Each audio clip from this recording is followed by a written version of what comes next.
പിണറായി വിജയൻ അധികാരമൊഴിഞ്ഞതോടെ തങ്ങളുടെ ജീവിത ലക്ഷ്യം നിറവേറ്റിയെന്ന് കരുതുന്നവരാണ് കേരളത്തിലെ ഭൂരിപക്ഷം മാധ്യമ പ്രവർത്തകരും.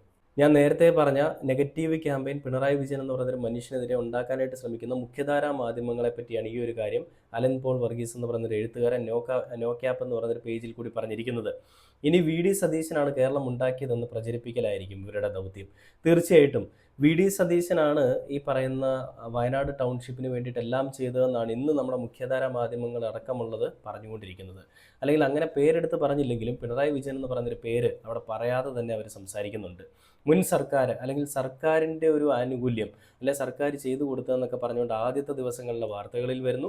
പിന്നീട് ഇനി അങ്ങോട്ട് വരാൻ പോകുന്ന ദിവസങ്ങളിൽ ഓരോ ദുരന്ത ബാധിതരും അവിടെ താമസം ആരംഭിക്കുന്ന സമയങ്ങളിൽ വരാൻ പോകുന്ന വാർത്തകളിലൊക്കെയും ഇത് വി ഡി സതീശൻ അടക്കമുള്ള പാർട്ടിയിലുള്ള നേതാക്കന്മാർ അവർക്ക് വേണ്ടി സൗകര്യങ്ങളും സംവിധാനങ്ങളും ഒരുക്കി കൊടുത്തു തന്നെ വരും. നിങ്ങൾ എവിടെയെങ്കിലും എഴുതി വെച്ചോ. കാരണം ഇനി പിണറായി വിജയൻ എന്നൊരു പേര് വെറും